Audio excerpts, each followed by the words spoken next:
everybody, and welcome to the Atlantic CIL podcast. I am here with Paul Aronsohn. He is the head of the Ombudsman Office for the Division of Developmental Disabilities here in New Jersey, and we're just going to talk about what the Ombudsman's office does, what DDD services are, for those of you who don't know, and for this great report that Paul did this year, where he talked about all the issues that people with disabilities are facing during the pandemic that we'll link to in our podcast intro that you can get and see it on as a resource.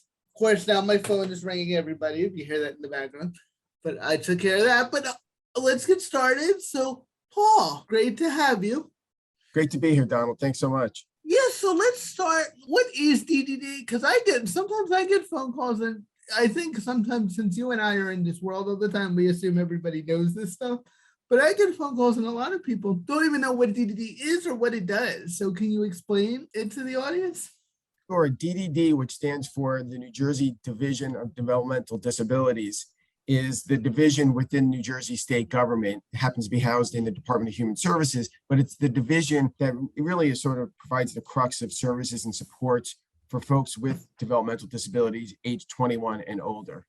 Yeah, so what does DDD consider a developmental disability? Because I think that's important for people to know too. The developmental disability is a disability that had its onset prior to age of 22 for an individual, and that is generally lifelong, lifespan disability. Oftentimes people are born with them or could have its onset, when a person is a child. And so that is sort of technically what a developmental disability is considered. And Paul, does it have to be a cognitive disability, or could it be a visible disability? It doesn't. That question too. Yeah, it can be cognitive, it can be visible, it can, so we're talking, generally speaking, we're talking about autism, we're talking about cerebral palsy, Down syndrome, could be spina bifida. There's a whole range of disabilities, again, that just has their onset early on and that's lifelong. Okay, but it has to be before the age of 22. Right. And also, don't you have to be on Medicaid first? Is that correct? Yeah, so now DDD provides all of its services and supports, using Medicaid. And so somebody needs to be eligible for Medicaid to get any of their services and supports. Yeah, I always think that's an important point for people to remember. And what services or supports do you get? Let's say if you get approved, what do you receive? What happens?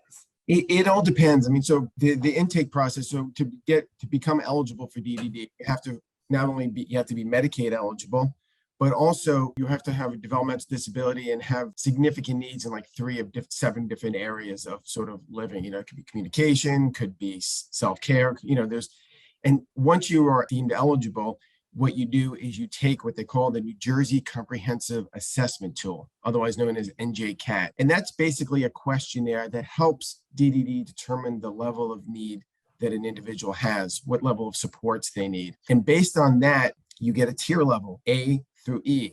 A being somebody who doesn't need that many supports, E being somebody who needs more significant supports. And you get a budget based on that. And then you develop what they call an ISP, an individualized service plan. And that's where you decide what services and supports through DDD that you need. It could be going to a day program, could be employment supports, it could be, belonging to your local gym, it could be taking certain classes, you might need some transportation assistance. It all depends on the individual. They try to individualize it to the extent possible. Awesome. That's a good summation. You are the head of the Ombudsman's office, and I know it's relatively new, and that word is kind of funny to say. But what is the Ombudsman's office? What do you guys do? What's your mission? Sure. So our office was created by the New Jersey legislature in December of 2017. It was signed into law by Governor Christie in January 2018. And I, as the Ombudsman, I was appointed by Governor Murphy. And it's an office that was born out of the recognition that while there are a lot of services and supports in New Jersey for children as well as adults, there's also a lot of folks that fall through the gaps. In part, and this goes back to your first question about DDD and not people not knowing it, it's a very complex system. And so our job is really to work with individuals of all ages and their families, and just to help make sure they get the services and supports they need, whether they're children, whether adults, whether it's from the state, whether it's the county, whether it's from an advocacy organization. We just try to connect people with the resources that they need and deserve. And I will say, just from my own personal experience, I mean, I have heard great things about your office. You guys are very responsive. And I just got to give you a lot of credit because I remember when I first started, when you first started coming around to the State Independent Living Council meeting, I mean, it was really just you. It was like one person in the office. And now it's grown. You're up to 3 people now, right? Yeah, we're 3 people covering the state, right?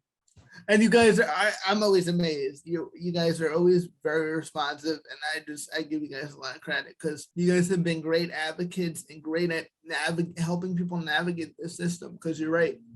There's a lot of, and you talk about this in your report, there's a lot of assumptions built into the system that sometimes negatively affect people with disabilities. So talk about that other part of your mission. I know you do a report every year for the governor, right? About the different issues facing people with disabilities. Yeah, so part of the mandate of the office is to produce this annual report. It goes to the governor, it goes to the legislature, it goes to the commissioners of human services, as well as the commissioner of Department of Children and Families. And in the law that created the office, it sort of just was very vague in terms of what should be in the report. It said a summary of the previous year's activities, as well as some recommendations. And so what I did early on was to see it as an opportunity, if you will, to sort of tell the story that about the challenges faced by individuals and families throughout New Jersey. And so what we've tried to do is, speak to the challenges, systemic challenges that people face, issue specific challenges people face, provide some recommendations, and we try to do it. One of the things I note in all my reports is, people come to our office when there's a problem or when they're kind of lost navigating the system. They don't know where to turn. And that's as it should be. But because of that, our focus on a day-to-day basis, as well as our annual report, is more on what's missing or what's not working. So that's not to suggest the system is all flawed. It's not by any means. It's a lot of good things in our system, primarily the people working in it, but there definitely are gaps. And so we try to use the report really to sort of shine a bright light on some of the deficiencies and some of the things that need to be fixed. I totally agree with all that, Paul. I mean, I always say people who do what you and I do, like we don't hear about the success stories. People don't usually call us and say, everything's working out. I just wanted to let you know. Exactly right. It's usually the people who are left behind or not being served. So I don't want to make it seem like everything in New Jersey is wrong. In fact, there are a lot of good things about the disability service in New Jersey that if you look at other states, there's a lot of things New Jersey does right. And there are a lot of great people in the system as well. Like you said, and I think it is important to highlight that.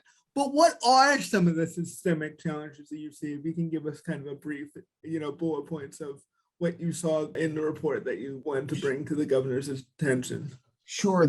One of the systemic challenges that I've put in all 4 of our reports so far, and I always start off with it, is the complexity of the system. And to me, it's one of the biggest barriers people have to getting the services and supports they need and deserve. It's just very confusing and can be very overwhelming. A, because it's ever changing. But B, there are like more offices and more departments and more acronyms and more sets of criteria and more forms to fill out. And you don't always get the same answer depending on who you talk to. And so that system complexity to me is one of the biggest barriers we have. And so I always, when I talk to folks in our reports, anything we can do to simplify little things, big things, anything we can do to make it more accessible, more user-friendly, I think would benefit everybody, people working the system, as well as people who rely on it. Another major issue, and I speak about in the reports is, the seeming inflexibility of the system. I know we strive to be person-centered, but more often than not, it seems like we have relatively rigid rules and guidelines and programs and policies and yes or no. And while that makes sense on one level in the field of human services in general, and with folks with disabilities in general, it has to be person-centered, because what works and is needed by one individual is not the same as what works and is needed by the next individual. Yeah, I think all that is true. The 2 points, the complexity. I always say that I don't know about you, but I have trouble keeping up with everything. I have to constantly, and we do this every day, constantly. Yeah. So I can't even imagine if I didn't do this every day and I had two kids and a whole lot more going on. So I think it's important that people in these services, when they propose these solutions, they understand that it's not as easy as it sounds, and that a lot of people who are coming to us, at least me especially, or coming to you, have tried a lot of the basic stuff. So you got to always keep that in mind too, that if there was an easy answer, chances are they would have found it before they got to you. Not always, sometimes, Right. it is a pretty easy answer, but sometimes, when I always say, when people say, oh, just fill out, like you said, in your report, oh, just fill out this form. Well, it's a form they might have filled out 2 or 3 times already, and they haven't gotten an answer. Oh, do this appeal process. Well, they've been through the appeal process and they don't feel like they're being listened to. Also, what you said about, we say it's person-centered until we meet a person that doesn't fit into a box that's easy. So then it kind of gets frustrating for those people who get left behind. So I think what you said about flexibility, adding that, people have really different situations, and it is great. And like you said, I understand in government, there does need to be some rules. They have limited resources, and I understand that. But, we just want to make sure that the system is as humane as possible and doesn't leave people behind. Because if our goal, and I think our goal in New Jersey, is to have as many people living with disabilities, living the lives they choose as possible, we got to make sure that we don't, make that hard to do. So I just really want to commend you for that report. Another thing you said that I really took away from the report, even some of these appeal processes, the state doesn't necessarily, even if the judge rules in your favor, the state doesn't have to listen to that recommendation. So can you talk about, kind of those issues with the system? It really does favor the state in a lot of ways. Yeah, so thanks for that. So in the report, one of the sections we talk about is the appeals process, both for children, but primarily for adults, because that's more what we deal with. For students, as a family knows, sometimes you can be in a school district that's very accommodating, very understanding, and really works with the family, and the child with special needs. But there are some school districts that are not that way. And more often than not, again, the people that come to our office are those that are, in a pitched battle with their school district, which is really unfortunate. And, the process there is, they call it due process. You can go to mediation, but still, you're talking about families having to oftentimes lawyer up or either become knowledgeable of the law themselves and try to fight their school district, something nobody really wants to do. Most of these families don't have the financial or emotional bandwidth to do that. And the adult side, and what you were talking about, Donald, is, something that we've learned is right now, if you get a decision from DDD, from, let's say, the state Medicaid office, you have a disagreement with your managed care organization, your MCO, they say, oh, there's an appeals process. It sounds wonderful, right? You can appeal it. But the appeals process means you have to go to an administrative law court. The state office is defended by a deputy attorney general. So a family or an individual has to go up against deputy attorney general. But at the end of the day, what's striking is that the judge's decision in an adult case is not a decision. It's a recommendation. And so it goes back to that state agency, and they can just say no after you've gone through all of that. Right. So when we say there's an appeals process, it's like, is there really?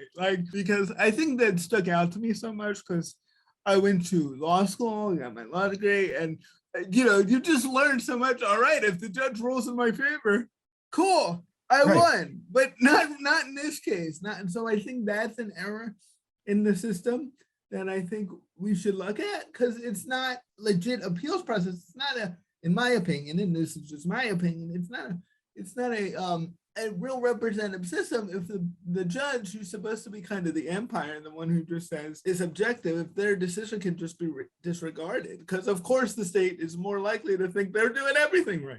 Right. So an agency that said no to you is not likely to change that answer based on a judge making a recommendation to them. Right. And it's hard. I think it's hard to justify, even though I think it's a lot good when people go through the appeal process. I could totally understand a parent or an adult in DDD saying, why would I do that? I'm going to take time off work. I'm going to pay maybe a lawyer, and I'm going to, lose money myself, and it's going to get in front of a judge. And even if I win, I could lose. So I think that is. Yeah, I agree. And the thing is, a lot of families don't know it until they get to the end of the process also. Oh, that's a real important point too, Paul. I think, at least in this system, if they don't change that, they should make it mandatory that is known up front. Right. before you begin this appeal process, here's what you should know. So you at least, at the very least, you know what you're getting into and you can weigh your options. So Absolutely. instead of, because I'm telling you, I can see a lot of people thinking, all right, we won. And it's like, well, not quite, not Right. quite. That's exactly right, Donald. And so one of the things we suggest in the report is in terms of DDD or Medicaid, for the adult system, that it shouldn't be just going from the decision of the agency to court. There should be some intermediate step, some kind of, intensive review where they actually pull the file, meet with the individuals in person, if you're, depending on the situation, really do their due diligence and really, look to see if there's a way to get to yes. And if the still at the end of the day is no, then okay, some kind of, administrative law process probably would make sense, but one that's binding, one with Yeah. teeth. I think that's a really strong recommendation too, kind of having a middle step, because once you go from the decision right to court, it automatically becomes adversarial. It's automatically, one person on one side and one person on the other. And if there was an intermediate step where it's like, all right, can we come to some reasonable solution here? I think that would be helpful and make the system feel a little more humane. Instead of right away, you get denied, then appeal, then you're doing the whole court system type thing. So I Right. think that kind of hurts the system in a way. What were some challenges you saw as a result of any lingering effects as we're getting out of going back into this pandemic type of thing? Like, how has the pandemic affected everything? Well, as you know, I mean, our community, the disability community, was disproportionately impacted by COVID. And I really feel like the pandemic really exposed the fault lines, if you will, in our system of care. Anything that was a problem, or a challenge beforehand, whether it was staffing, whether it's transportation, whether it's employment, whether it's civil rights, protection of civil rights, seemed to be impacted in a very negative way during COVID. So my hope is, coming out of COVID, like the rest of our society, we really engage in some meaningful lessons learned exercises. What worked, what didn't work, what do we need to improve on? And one of the things we talk about in the report at the end, because I don't. Last year, we took a deeper dive into the state's response on COVID, which made sense. This year, I didn't want to do that again because we sort of need to just move forward and, just talk about things that are working and not working. But one of the things I really hope we sort of see as an opportunity coming out of the pandemic is, the use of technology, for virtual meetings and programming, not as a substitute for in-person, but we all know there are some people that can't make it to all meetings, or they can't make it to all programs and stuff. And so if we can find some hybrid future that engages people in a meaningful way and makes meetings, programs more accessible to folks, I think we should embrace that. Yeah, it goes back to what was really, I think, the theme of the report was kind of making the system more humane and more meeting people more where they are. And just having that option, like you said, we're not saying never do it in person. Some people love in person. I thought I was going to love working from home. It turns out I hate it, and I'd much rather be in an office. But you do want to have that option. So like these hearings and these appeal processes and these conferences, and hopefully what you're saying with your recommendation, the more mediations they do, like that stuff should all be, you should be able to do that virtually. We've learned how to do that, Right. So I think, I really hope we don't go back. I've been reading stories in my local paper about some city councils going completely in person. I think that's a mistake. I hope we don't look at this COVID stuff and the lessons we've learned as a temporary thing, because it shouldn't be temporary. It should be, of course, we should have an in-person option too, but there are a lot of people who just having that virtual option just sends a message that they're included and they're being thought of. So I think that's a real simple recommendation that can be thrown in as well. So what do you want the big takeaways to be from this report? Like, what if people only, as soon as you say read a report, people are like, read a report, their eyes glaze over. But it's only 30 pages, guys. It's not going to hurt you. And it works really well with a screen reader. But I got to give you credit for that too. But if you could like boil it down to like one or two points that you want somebody to take away, what would it be? It's a recommendation, so it goes to the two recommendations at the end of the report. So all throughout the report, we offer this recommendation, that recommendation, little suggestions, ideas, and what have you. But at the end of the report, we have two recommendations, and it's basically the same two recommendations we talk about all the time and have been in our other reports. And that is, the system, you know, there are so many issues we have and so many challenges, and they change. And, you know, just the nature of, you know, providing support and services for people with disabilities is going to be ever changing and ever challenging. But the way we can best fix the system on big issues and small issues is to have more connection, more with people who have personal lived experience with disability, either their own disability or family members' disability, people that understand it.